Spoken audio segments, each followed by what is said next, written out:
గారిని కోరుతాను, రిజర్వేషన్లకు వ్యతిరేకంగా నీ మనసు లేదంటే, రిజర్వేషన్లకు వ్యతిరేకంగా నువ్వు ఆ భావజాలంతో నువ్వు పెరగలేదంటే ఇవాళ నీ పార్టీ శాసనసభలో మద్దతు ఇచ్చినట్టుగా కోర్టులో ఇవ్వాలని కోరుతా ఉన్నాం. ఇవాళ చట్టబద్ధంగా, న్యాయబద్ధంగా, ప్రామాణికంగా అన్ని లెక్కలు తీసుకొని మళ్ళీ చెప్తా ఉన్నాం. ఇలా నోటికాడి ముద్ద 42% ఎన్నికల షెడ్యూల్ వచ్చింది.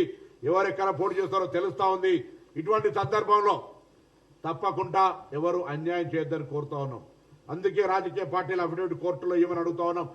నోరోటి నొసలోడు ఆడితే నడవదు. కాబట్టి ఇవాళ మా అభిప్రాయాలను తెలంగాణ సామాజిక న్యాయం కోరే అందరూ కూడా, ఇంక్లూడింగ్ జర్నలిస్టులతో సహా, ఇవాళ ఈ అంశానికి మద్దతు ఇచ్చి ఒక సామాజిక మార్పుకు తెలంగాణ ఆనాడు భూమి కోసం, ముక్తి కోసం, విముక్తి కోసం పోరాటం జరిగింది.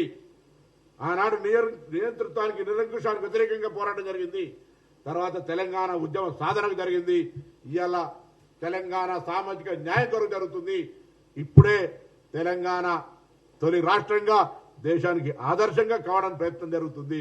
అందరూ సహకరించాలని కోరుతాను. అనుకుంటున్నావు నేను పోయి చీఫ్ జస్టిస్ తో మాట్లాడతా అంటే ఏమన్నా భూలపైన ఇది? రేపు అక్కడ ఉన్న కోర్టు రాజ్యాంగానికి లోబడి పనిచేయాలి తప్ప దానికి భిన్నంగా పనిచేసే పరిస్థితి లేదు. కాబట్టి ఇది రాజ్యాంగబద్ధమైంది. కాబట్టి ఇవాళ రేవంత్ రెడ్డి గారు ఇట్లాంటి వాటిని బంద్ చేసి సమగ్రంగా నువ్వు ఇట్లా ఇస్తాను, ఇప్పుడు ఏ పార్టీకి ఆ పార్టీ ఇచ్చుకోవాలి, కోర్టులు కొట్టేసినాయి, కోర్టులే అడ్డుకుంటున్నాయి, మాకు మాత్రం విల్ పవర్ ఉంది, ఇవన్నీ ఎందుకండి? నేను అడుగుతున్నాం, నిజంగానే కనుక నీకు బీసీలకు 42% ఇవ్వాలనే విల్ పవర్ ఉంటే ఎందుకో మంత్రివర్గంలో అదే దానికైతే రిజర్వేషన్ లేవు, దానికి ఎవరు అభ్యంతరం లేదు, దాని రాజ్యాంగ సవరణ అక్కర్లేదు, ఇయ్యలేకపోయినాను.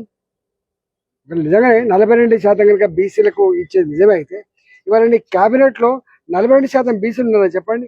నేను మా పొన్నంప్రభు గారు చూసిన కాంగ్రెస్ పార్టీ చిత్తశుద్ధితో ఇవ్వడానికి ప్రయత్నం చేస్తుంది, ఎవరు అడ్డుకోవద్దని చెప్పి. ఎవరు అడ్డుకుంటారు? చట్టం ఉంటుంది, చట్టం అడ్డుకుంటుంది. చట్టబద్ధంగా ఏర్పడ్డ ఒక ప్రభుత్వం చట్టాన్ని అపహాస్యం చేసే ప్రయత్నం చేస్తే అడ్డుకుంటుంది చట్టం. ఆ విషయం మర్చిపోవద్దు.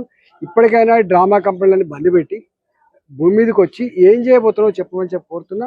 తక్షణమే ఎన్నికలు నిర్వహించమని చెప్పి అసెంబ్లీలో మేము తీర్మానం చేసినాము, ఒక పక్కన మరో పక్కన జీవో ఇచ్చినాం. కానీ 9th షెడ్యూల్ లో మాత్రం చేసేది బీజేపీ పార్టీ బీసీలు మోసం చేస్తుంది. ఒకసారి తమిళనాడుకు పోయి అక్కడ విద్యా ఉద్యోగాల్లో 69% రిజర్వేషన్ ఎట్లా సాధించబడిందో స్టడీ చేసుకొని రమ్మని చెప్పండి. ఇట్లా మిడిమిడిగా వాళ్ళు ఒక ఎన్ని సంవత్సరాల కాలం పాటు ఒక 20-21 మంది రిటైర్డ్ ఐఏఎస్ ఆఫీసర్లను వేసి సంవత్సరాల తరబడి సర్వే చేయించి మొత్తం వాళ్ళ విద్య, ఉద్యోగ, సామాజిక, ఆర్థిక అన్ని రంగాలను పరిగణ తీసుకొని వాళ్ళు చెప్పగలిగితే అప్పుడు సుప్రీంకోర్టు కన్విన్స్ అయింది తప్ప, హైకోర్టు కన్విన్స్ అయింది తప్ప, లేకపోతే లేదు.